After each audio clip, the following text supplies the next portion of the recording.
Hello tout le monde, j'espère que vous allez bien. Je suis ravie de vous retrouver pour mon nouveau bilan lecture. Ça fait quelques mois que j'en ai pas tourné donc j'ai pris pas mal de retard. J'espère que vous allez pas m'en vouloir mais je vais vous présenter les livres un petit peu plus rapidement que je n'ai l'habitude de le faire, mais c'est parce que sinon la vidéo va durer au moins 20 minutes et ça va faire un petit peu long. Du coup, je vais de suite commencer par ma première lecture. Donc je les reprends dans l'ordre chronologique à partir du mois de juin. Ma première lecture ça a été They Both Die at the End de Adam Silvera qui est sorti en français chez la collection R, je pense que c'est, et ils meurent tous les deux à la fin. C'est un titre assez original, assez drôle, moi je trouve, ça m'avait interpellée. Quand je l'avais demandé pour Noël, la couverture aussi est tout simplement magnifique, donc ça fait aussi partie des raisons qui m'ont fait craquer pour ce roman. On y suit deux jeunes hommes qui ont 16 ou 17 ans et qui apprennent qu'aujourd'hui ils vont tous les deux mourir. Ce n'est ni un roman fantastique ni un roman futuriste, voilà, ça se passe dans notre société, mais avec une application qui vous appelle en fait le jour de votre mort pour vous annoncer que vous allez mourir dans les 24 heures à venir. C'est très original comme vous vous en doutez, mais ce n'est pas un roman larmoyant qui est fait pour vous faire pleurer du début à la fin. Bon, on va pas se mentir, la fin n'est pas très joyeuse, mais voilà, c'est un roman magnifique, une vraie ode à la vie. C'est une histoire qui pose toutes les bonnes questions.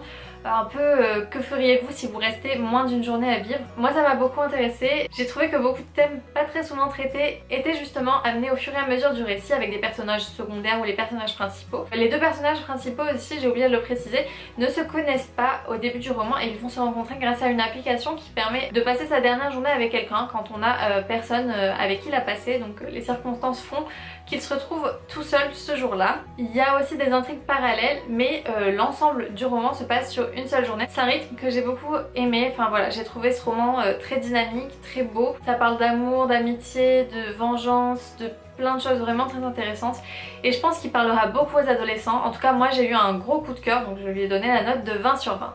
J'ai ensuite lu le tome 5 de l'épreuve, La Braise, donc Avant le labyrinthe de James Dashner.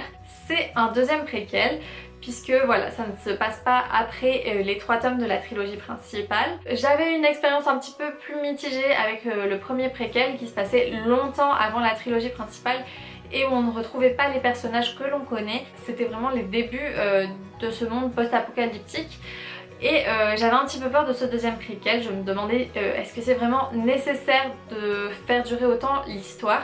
Et finalement ce deuxième préquel, même si ce n'est pas le meilleur livre de tous, je pense que c'est le plus intéressant. On y suit Thomas, alors au tout début du roman il me semble qu'il a 5 ans et on suit aussi les autres personnages, c'est-à-dire Teresa, Newt, Minot.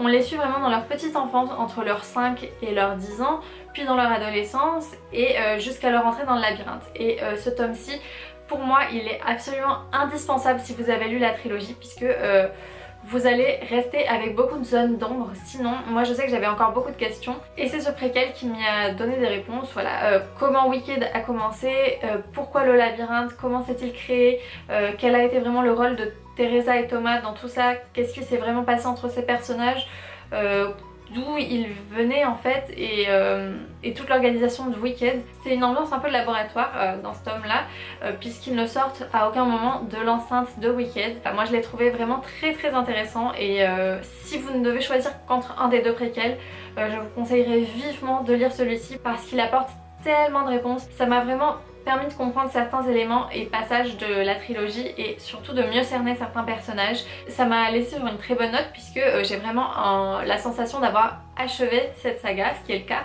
mais tant que j'avais lu seulement la trilogie, il me restait encore trop de questions et cette fois ça y est, j'ai eu les réponses et donc je lui ai donné la note de 16 sur 20. Je me suis ensuite lancée dans une relecture de l'intégrale des 4 filles et un jean d'Anne Brachers.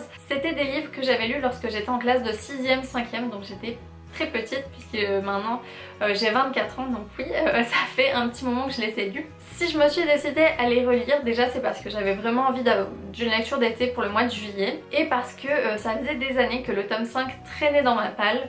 Mais sauf que je me rappelais pas assez de la saga pour pouvoir le lire. Et voilà, cette année j'ai eu très envie de les relire et je n'ai absolument pas regretté de l'avoir fait. J'avais un petit peu peur que ce soit trop léger, trop jeunesse et alors, mais pas du tout, c'est vraiment très mature, beaucoup plus que ce dont je me rappelais.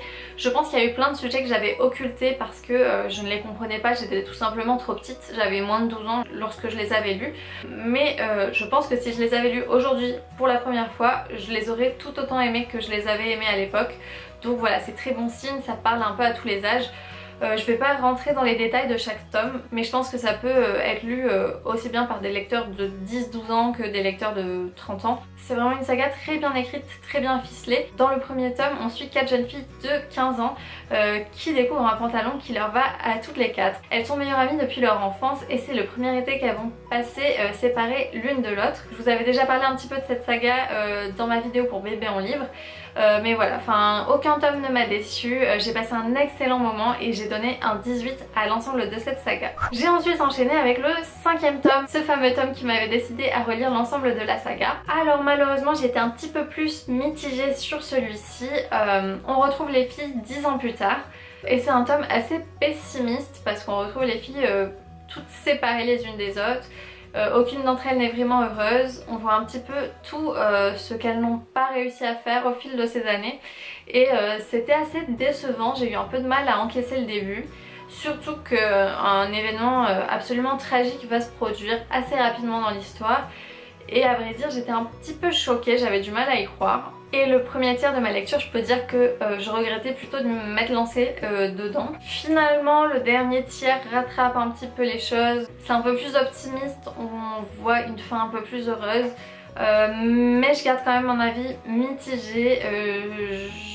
Je n'arrive pas à savoir si j'aurais préféré ne pas le lire ou si je suis contente de l'avoir fait.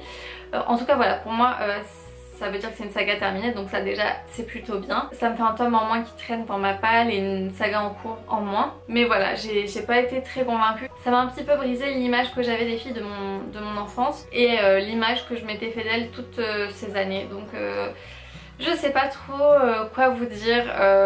Je pense que si vous avez lu la saga, vous aurez quand même envie de retrouver les filles 10 ans plus tard. Mais voilà, faut être préparé. Ce tome-là n'est vraiment pas facile psychologiquement et je sais pas si je l'aurais lu en toute connaissance de cause. En tout cas voilà, je lui ai donné la note de 13 sur 20. J'ai ensuite lu Beautiful Creatures, le tome 2, donc 17 lunes de Camille Garcia et Margaret Stoll.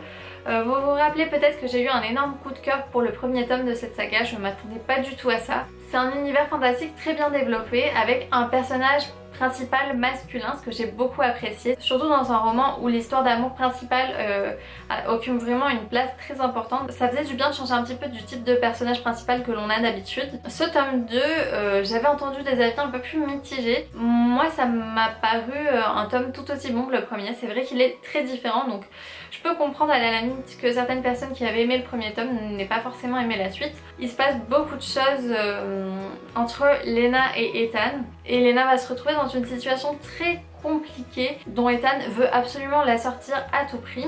C'est un tome beaucoup plus fantastique que le premier où il y avait juste voilà, des éléments fantastiques dans la ville de Kathleen. Dans ce tome-ci, une bonne partie se déroule dans les souterrains de la ville et c'est un univers beaucoup plus fantastique que dans le premier tome. J'ai beaucoup aimé le développement de plusieurs personnages secondaires, notamment Ridley, la cousine de Lena, que j'ai trouvé beaucoup plus intéressante à partir de ce deuxième tome. Et voilà, j'adore vraiment l'univers qui a été créé. Je trouve ça très sombre, très pesant, plein de références culturelles américaines. Je trouve que le travail qui a été fait est un travail absolument de dingue et après avoir lu le deuxième tome je me suis décidée, j'ai acheté les 2 autres tomes plus les 2 préquels plus le manga et j'ai eu un gros coup de cœur pour cet univers. Je me demande un peu comment je suis passée à côté de tout ça toutes ces années et j'ai mis la note de 18 sur 20 à ce tome là et je suis en pleine lecture du tome 3. Et enfin j'ai lu les tomes 3 et 4 de Phobos de Victor Dixon, donc voilà je suis contente parce que ça faisait longtemps que je les faisais traîner dans ma palle alors que pourtant j'avais eu un gros coup de cœur pour le début de la saga, donc je ne sais pas pourquoi je les ai fait traîner autant. Vous le savez, Phobos ça a été ma première vidéo, ça a été un gros coup de cœur pour moi, ça faisait longtemps que j'avais pas été autant transportée. Du coup pour moi c'était un vrai bonheur de me replonger dans la suite, je me suis rendu compte que je n'avais rien oublié, donc ça vraiment c'était génial pour moi parce que j'ai continué très facilement. Je pense que vous avez beaucoup entendu parler de Phobos, donc ça ne sert à rien que je vous représente la saga, mais il se passe des choses assez différentes dans ces 2 derniers tomes et le tome 4 est notamment très original avec un format de présentation assez différent en fait de ce que j'ai pu lire jusqu'à présent puisqu'on y insère des commentaires de la part des fans du programme et c'était assez original, enfin moi ça m'a plutôt plu. Sur l'ensemble de la saga j'ai adoré les développements, les secrets, le personnage de Serena McBee, la méchante vraiment Par définition, l'ensemble de la saga est vraiment super bien construite. Enfin voilà, moi j'ai pas de retour particulier par rapport aux 2 premiers tomes à faire sur ces 2 tomes suivants. Ça m'a déçue à aucun moment. Je suis pas sûre voilà, que la toute fin m'ait vraiment convaincue parce que j'attendais en fait un petit peu plus parce qu'on faisait tellement régner de mystère sur ce qui se passait sur Mars que je m'attendais à des choses un peu plus incroyables, peut-être un peu de fantastique, mais voilà, c'était pas vraiment ce à quoi je m'attendais.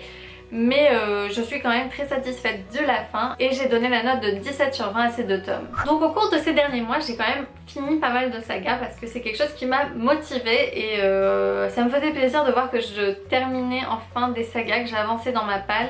Donc voilà, j'ai continué sur cette lancée. J'ai aussi lu des tomes voilà, assez conséquents comme vous l'avez vu avec il me semble plusieurs livres qui faisaient environ 600 pages.